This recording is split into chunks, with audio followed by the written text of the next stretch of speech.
Good evening, everyone. I'm Dr. Basil Constein. I'm here from the ACU Online Writing Center, and today we're going to be talking about how to apply for research grants, focusing on the DAAD program.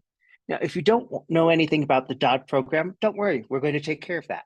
But in a nutshell, if you've heard of the Fulbright program, which is the US program, the US flagship program for engaging with students and academic researchers around the world, the DAAD program is Germany's version of that, with the few twists that we'll talk about. I want you to know about some other online writing center resources that we have, because we have developed a family of webinars, some of which focus on specific aspects so that you'll get the core things about a particular offering in one, and then the detailed dive in another. So we have our intro to grant writing, where if you've never applied for a scholarship, you've never applied for a grant before, that's a great place to start, where we walk through the basics, including the terminology about how to research grants and so forth. And that does include looking at fellowships and scholarships for doctoral students in the fields of nursing and education. We also have a dedicated webinar about researching and applying for federal grants, looking specifically at those that are listed in grants.gov, and that you would be applying if you're coming from a university or other entity that is applying as a nonprofit, where you would be working through grants.gov and possibly with an internal system as well. The Intro to Grant Writing Fellowship Petition focuses on identifying and applying for fellowships with sample materials. That includes both student and faculty fellowships. And then our guide to study and research and teaching abroad looks at a number of particular opportunities, especially in the Fulbright program. And then we have a webinar focused specifically on soliciting a letter of invitation. So if you're watching this webinar and you're thinking, oh, I'd like to know more about one of those things, we have those resources, and just grab the slide deck from this webinar and you'll have the links. All right, so let's talk about some of the terminology. And I do want to emphasize that these are the most common uses, and that there's a lot of blurred lines, especially in translation. And we'll talk about some of those things in a moment. So what's the difference between a scholarship, a fellowship, and a grant? Well, in most cases, a scholarship is a financial gift that does not have to be repaid. You might have to have some eligibility conditions, like being a member of a certain society, or you might have to keep a certain GPA or be enrolled in a particular program, but it's not something where you have to give the money back. And it generally doesn't come with a service commitment per se. Now, a fellowship is very similar to a scholarship. They are considered more prestigious, which is one of the reasons why, scholar, okay, student, you think undergraduate level, fellow, you think usually graduate student. And they often have a service commitment. So for example, when I was in graduate school, I had a scholarship that was awarded for past service to the department. I also had a fellowship, which required that I do a certain amount of work. Now, the difference between a fellowship and an assistantship, it can be simply historical or institutional, but more often an assistantship has you doing work. And that's sometimes how some institutions will separate the two, if there's a service commitment versus not. And the fellowships will often have a award that doesn't require you to work, versus the teaching assistants do have to. Now, that's not always a straight line. There are teaching fellowships. I went to Boston University for my PhD. They had teaching fellowships. They had things that were called teaching scholarships, and they had teaching assistants. So it gets a little bit blurry sometimes. But in the realm of applying for external awards, generally, a fellowship is going to have something they want you to do. It might just be submitting an essay or a report, but something that they want you to do is usually attached. Now, grants, sum of money that's given by an organization for a particular purpose. That is not just to support your studies, but for some particular thing. You might get a grant to work on a book, to do research for your dissertation, to write your dissertation, to do a separate research project, perhaps, or to do an intervention, or to fund a program. The when you apply for a grant, very rarely are they block grants or just say, have fun, do whatever. Usually you are proposing a specific thing to them. And if they fund it, you are contractually obligated to do that thing. So we'll also distinguish between internal fellowships at ACU versus external ones, which is the rest of the world. And for the DAAD program, we're going to be focusing on external programs today. Usually there's going to be some reporting about what you've done before, usually called a curriculum vitae. A curriculum vitae is slightly different, but closely related to a resume. And then some sort of narrative about what it is you are proposing to do. Almost always some sort of application form, even if it's just a one-page thing. Some will require that you give a budget, not all, but some, and then usually 2 to 3 letters of recommendation. Now, we're going to talk about some specifics for the DAAD program, and during that time, you will see that while there is some crossover here and a lot of overlap, there are also some particulars. For example, one of the DAAD awards we're going to be looking at only requires 1 letter of recommendation. One thing I will say that faculty are not known for is giving letters of recommendation quickly when you need them. So for some people, that might be a reason to do it. You might have a project that you're looking at, okay, I only have so much time. How many places can I apply for this? And you see, oh, the requirements for this one are less, or to be are less. And so I will do that instead. And that's fine. Now, some common errors that we always want you to avoid. First, just not allowing sufficient time to write. And usually when you're rushed, not paying attention to the instructions. Poor writing never helps.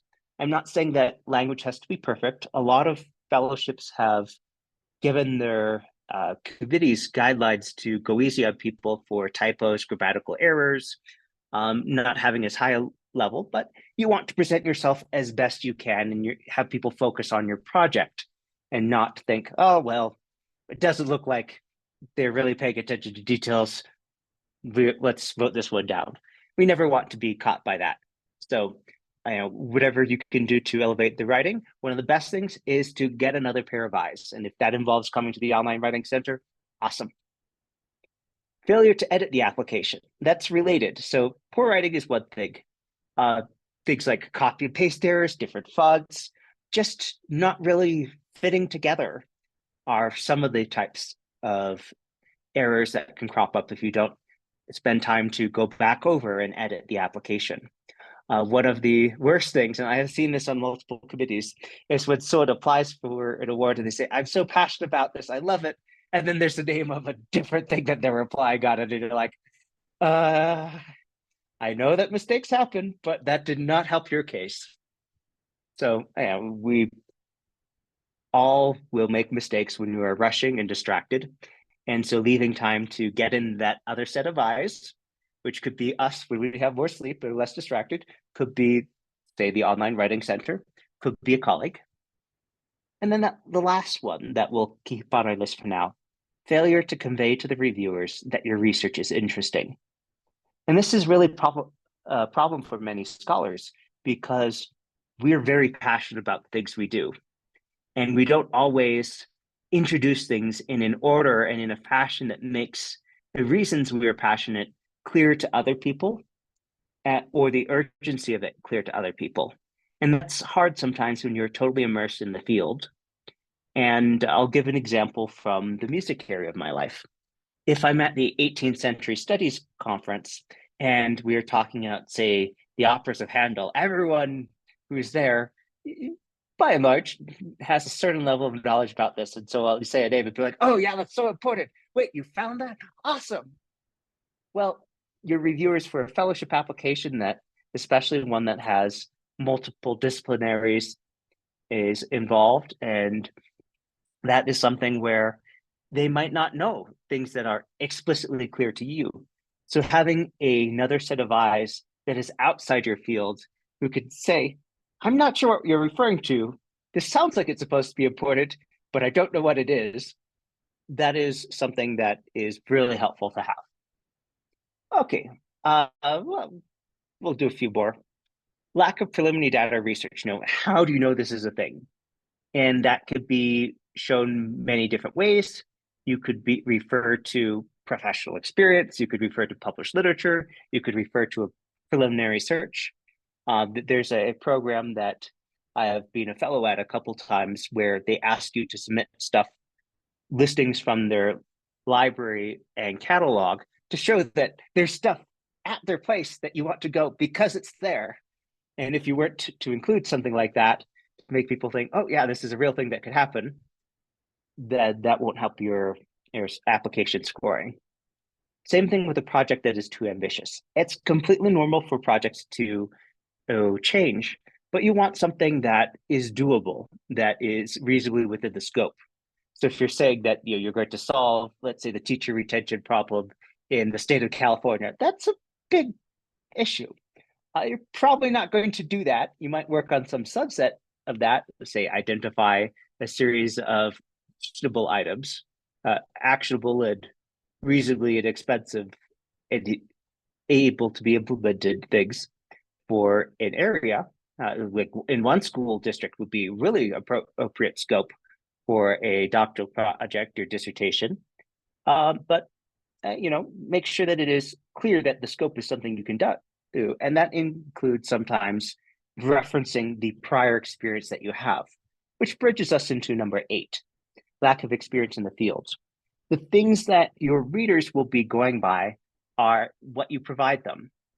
And you might think, well, I've got my CV, they can just look at that.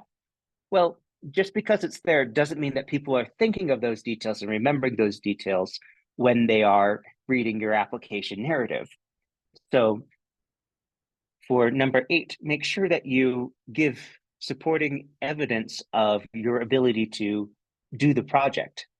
And that could include, something like a one-liner if your project is on, say, improving teacher pedagogy. Oh, as a math teacher with 20 years experience in the public schools, including in the district that I want to do this intervention, oh, well, now we have a good idea. This is something that you know about and you have relevant experience.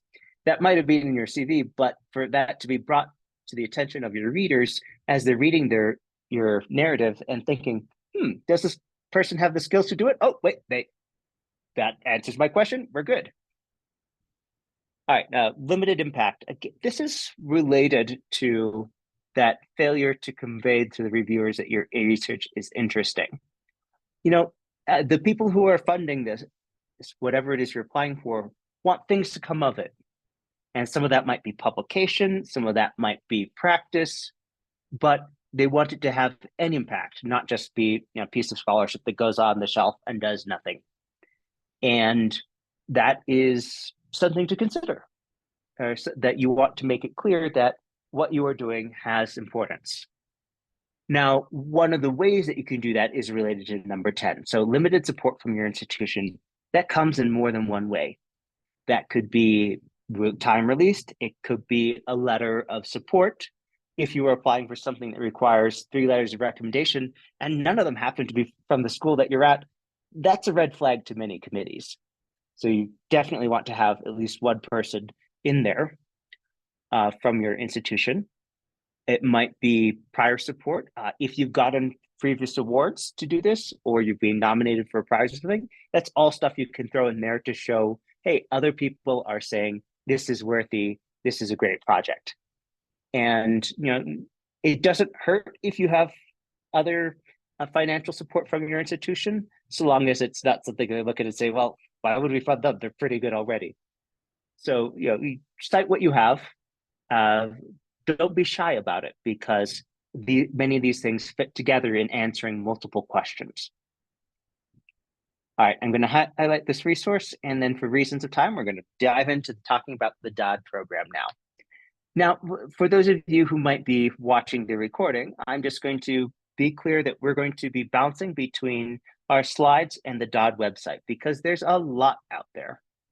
But first, what is the DAAD program? The Deutsche Akademische Austauschdienst, or German Academic Exchange Service, is a special entity. It's not actually part of the government, but it is a national agency set up by the German government.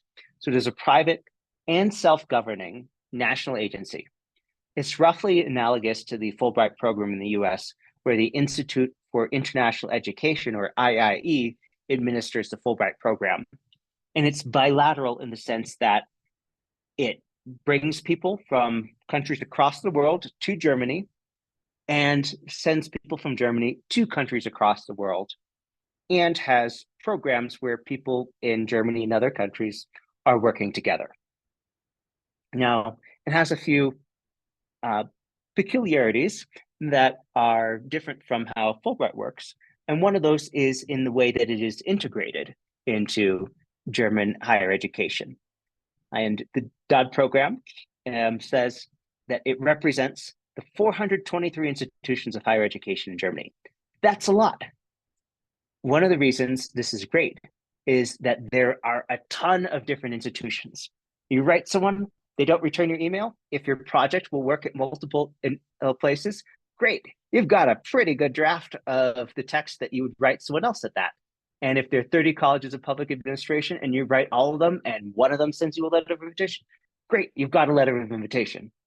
Same thing with if you were in arts and music, education for Germany, if you were doing a project there or wanting to do your study abroad there, they have 6 colleges of education. That doesn't mean that there aren't teacher programs elsewhere, but if you want to go to a dedicated college of education, there are 6 of them. And so just be aware that just as in the United States, where there are specific teachers' college, you are not limited just to those specialized institutions. And in fact, theology and religious studies are not limited to those 13 colleges of theology. It will take a little bit more research to find those other programs, but there are a lot of them. Just like in the United States, there are dedicated seminaries and that are freestanding, and then there are ones that are integrated. Example, so I'm a graduate of Boston University twice over. I hold a master's in theology from the Boston University School of Theology. That is the same theological seminary that the Reverend Dr. Martin Luther King Jr. got his PhD from. So there are certainly examples like that, especially in older schools where a theology or religious studies program is embedded in the larger university. All right, so here are some links, and I have given you a quick link at the top one that will take you right to the US-Germany exchange programs, and there are a lot of them. And I've included some specialized links if you are looking for a jumping off point to the specific program that you are looking at. Now, it does say PhD study. I can tell you from experience that I have had some former students who were enrolled in EDD programs or had recently graduated from EDD programs who got the PhD or doctoral study award.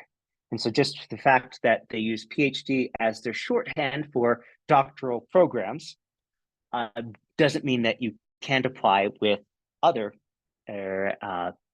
degrees or degrees that programs that you're enrolled in. I do also want to point out that in addition to the 1-year awards for master's study or doctoral study, that there are also short-term research awards, 1 to 6 months, and that the grant for deadline for a spring award for that is actually later than the 1-year award. So you can apply for a 1-year award, and if you don't get that, do a modified version of your application for a short-term award. And I have a colleague who actually worked that way. She applied for a 1-year award. She ended up getting funded for the short-term period instead, and she did her project. The important thing is that they were funded in the end. And besides those 3 larger umbrellas, there's some special categories for architecture, fine arts, design and film, performing arts, and music. And those are different in that they asked for a portfolio that might otherwise be out of place in the other programs. So music, for example, you'd be submitting recordings or scores if you were a composer. And for performing arts, there's probably some sort of video component, architecture, design portfolio, film, obviously that'll be some video. So Make sure that you are looking at the program description that is specific to what you are going to be applying in. So let's talk about the core application components.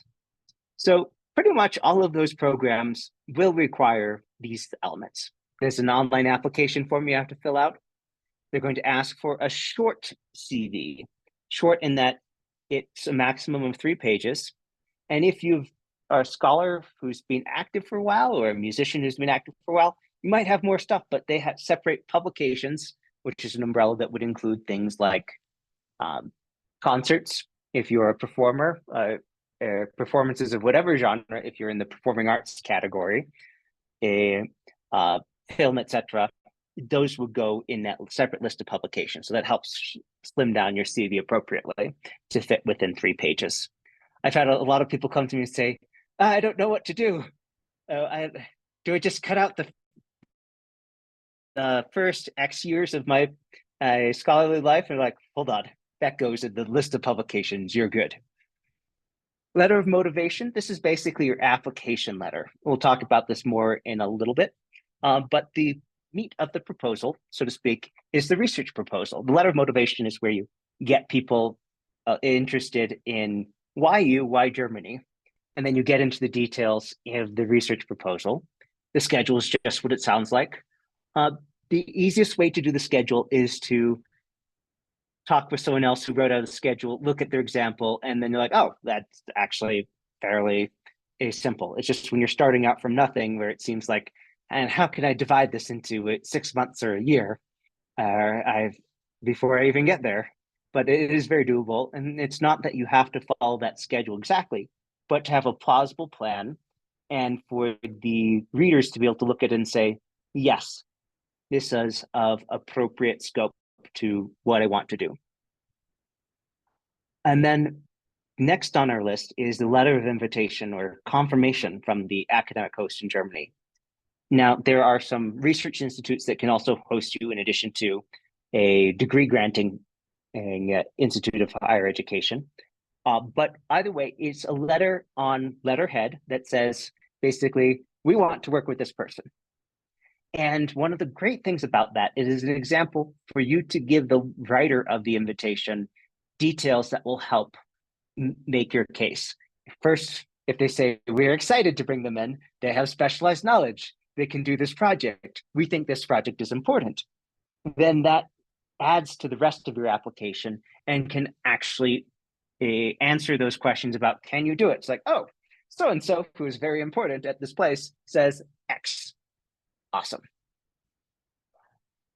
Transcripts, fairly simple. Just remember that nowadays you can order most of them online and that you just want to do it in time to get them to the destination by the deadline. So don't wait till the last day. You know, that's one of the fastest things for you to order. So do that early and you can just check it off. And then the letter of recommendation, which, you know, it used to be called the reference form, but it's basically the same thing. It's someone saying that you are qualified to do this. And because there's usually only one required, that's why you really want your letter of invitation or confirmation to also speak to your qualifications. Most, but not all awards will require a certificate of German language competency. Now, if you have a project that will be conducted entirely in English, that is waived. But you know, it will never hurt you to have some German language competency here. If you have a project that says, you know, I'm going to go and interview speakers in Germany around, you know, you're going to need to have some level of German competency or a really good plan for getting it. Oh, I didn't mention this earlier. There are also awards for language study in Germany. A good thing to keep in mind in case that's something you want to check off. There's some specific letter of motivation guidelines that I thought would be a great thing for us to take a look at. So let's go ahead and look at that document for a little bit. So this is very straightforward. And some of the advice is going to overlap with things we've seen before. Take your time and start early. I can't repeat that enough. That is something that helps avoid lots of mistakes just because we make mistakes when we rush. And This is a common mistake that people make. They feel, oh, I need to list my qualifications. So, a couple sentences is not a problem. Like, I'm a doctoral candidate, blah, blah, blah, doing this thing. Great. 2 or 3 sentences, not a problem. If you use up the first page, well, that's not really telling the reader why Germany. And we have a set of questions that you're given, which I will say, when I've looked at drafts of people's letter of motivation, often they miss one of these, or they kind of hit it slanted. So, for example, this happens to be for a water management award. So that's why they say, what are your professional goals related to this? Other awards that you're applying for will have different things there, but it's still going to be, how does this align with your professional goals? And how can Germany specifically help that? Now, some of that might be being in that setting, access to resources, things at a particular institution, specific things at an institution when they are available for you to link into are actually really helpful. And especially if that's something that is echoed in your letter of invitation, where they say, yes, we have these things. And it makes total sense that their project would happen with us because no one else has this. And then if you're applying for a degree, then they'll ask, why that specific one, some things about the research. And in this case, it happens to involve an internship component. The other examples will have their own thing where it's looking at, okay, so how are you going to do details of your project? All right, now, this is actually a really good thing to keep in mind, because letters of motivation, as they call it for this, often people think of examples that they have read in literature. And the norms of a previous century or a previous decade are not necessarily the ones of today, or not necessarily the ones of the program you're applying to. And in the DAAD program, keep in mind, this is a German institution, and in the German society, there is a certain prioritization of being very direct and to the point. And so you want to be, just as in writing an APA style, you want to be very concise and clear. Now, that doesn't mean that you can't talk about the importance of things, but let's keep it grounded. And keep in mind that only 2 pages, and you want to make sure that you're not doing undue repetition. So as they say specifically, delete all dispensable and redundant parts. And that's partly being nice to the committee there and not spending their time on things that they don't have to, like reading the same text over again. All right, so let's look at a couple example awards through the DAAD program. And if we're starting with the short-term grants, we're probably about a month away from the releasing the new guidelines. They usually have them out in June of each year. But the deadlines have been fairly consistent over the last few years. You've got a fall deadline and you've got a spring deadline. And the great thing about the deadlines here is that if you were applying for a year-long award and didn't get it, you can apply for the next cycle of a short-term award for research. Master's programs, if you were going to do either a year of a master's degree or a complete master's degree, then the deadline for that is going to be in the fall, and you find out in the spring. So similar to the US system, except that that November 3rd deadline is sooner than many US deadlines. And then just keep in mind that the academic calendar in Germany usually starts in October. Deadlines for doctoral candidates, whether you are doing a doctoral degree in Germany or more commonly, you've done or will have completed a year in a doctoral program somewhere else, and then you're going there either to do research or to study, more commonly to do research. Then again, it is a November 3 deadline, and then the funding would kick in October. So just keep that in mind for your planning. And let's spend a little time looking at the DAAD website. So let's back up. So I gave you this link here to the DAAD programs exchanging with the US. And because of the scope of this program, which again is much larger than the IIE in the number of programs that are encompassed in it. So it's not just the Fulbright. I'd say that there's really 3 core programs and a few satellites.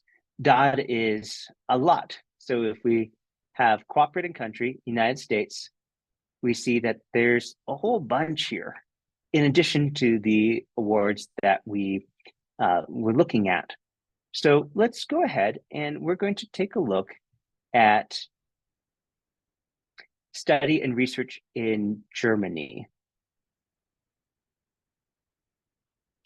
And so we have international online, language, all the Greek programs, international. Let's take a look at language and short courses.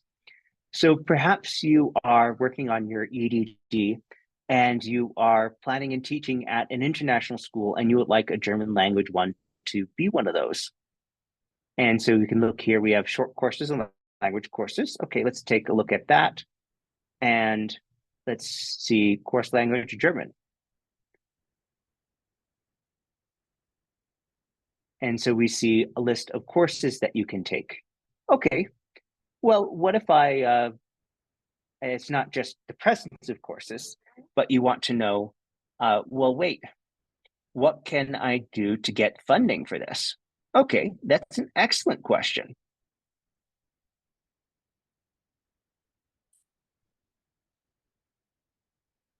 So we're going to do a search for DAAD Language Studies Scholarship. And you see that our top result here is scholarships for language and short courses. And so now we have this particular result was coming in for the Czech Republic. But now that we know the kind of wording that is used there, we can go back to search results. And we're just going to take that and see, we can punch that into keyword or program title. We'll take off the and short courses.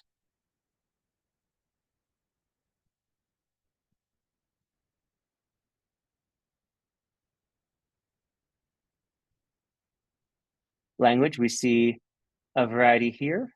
Okay. And let's go ahead and we're going to change this around a little bit. So we're in the Finding Scholarships database. So we're going to say set country to United States. And the subject, we're saying language and cultural studies. And we're going to select DAAD funding programs only. Refine your selection. So you can see that even though we were searching for a set of words that we thought were clear, once we actually punched in these parameters here, that we got a much more specific list here, including the results we wanted. So study scholarship, research grants, we talked about those, more research grants, binational degrees, graduate school scholarship for PhDs in Germany, research days for academics and scientists, university summer courses, great. So if you're doing a DAAD scholarship and you want to work on your German, there's funding for that. If you're past DAAD scholarship holder, there's funding for that. Very short, 1 to 2 month awards. The Gilman, so that's a language study and internship program. Couple more. And study visits for groups of foreign students to Germany. Okay. So let's take a moment and consider what we've been looking at so far. So we've talked about different ways this program can go, because DAAD is a family of different offerings. And so what do you want to do? Now, I'm getting a request that we spend a little bit more time on the language studies. Okay, so we're going to take a look at this, and keeping in mind that we are between the different offerings here. We're off cycle because the summer programs are already going and they haven't added all the dates for the new programs. So let's go ahead and we'll head back to our web browser here.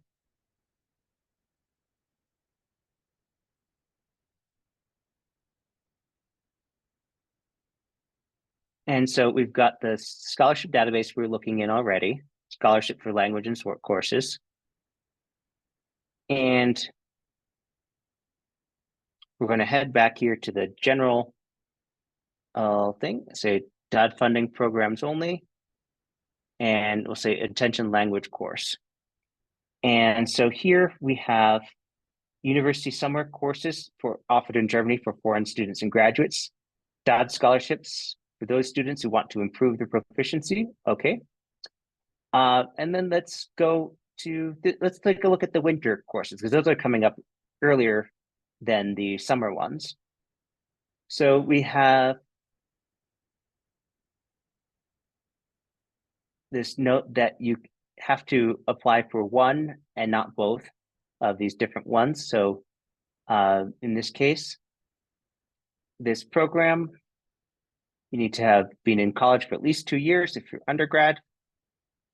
You've got courses in language and regional studies. Great.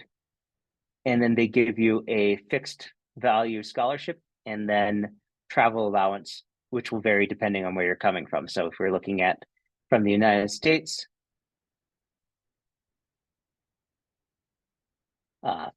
this particular fund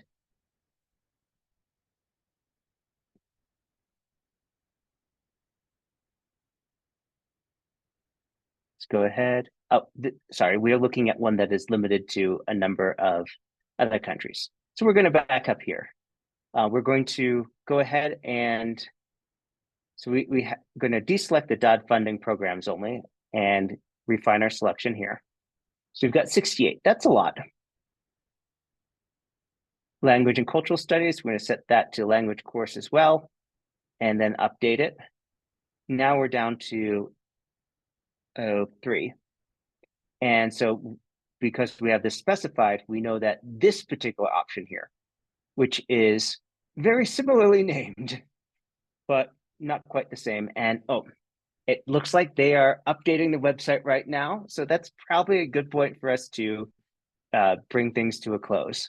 I mentioned that they were going to be updating the website soon, and it looks like they have taken this evening to do that. So when you go back to these links, you should see the updated results for the updated dates for the next academic year's application. All right, so if you do decide to apply for one of these, keep in mind you can always come to the Writing Center, not just once, but multiple times for feedback on your writing. We generally recommend that if you have an application that's due in the fall, you start working on that in the early summer at the latest, because that gives you time to reach out to make contact, get in touch with people who are on vacation, go through multiple rounds, and really think about what it is that you really want to do. And that's something that is usually not a matter of just sitting down once, but being able to let the thoughts percolate over time. And so if that involves coming back to the Writing Center multiple times as you have updated ideas, awesome. We're always happy to help. Couple resources here. And with that, I will say feel free to send us an email at onlinewritingcenter@acu.edu, to go to my.acu.edu, select Academic Resources, Online Writing Center, and follow the instructions to make an appointment. And with that, I bid you good night.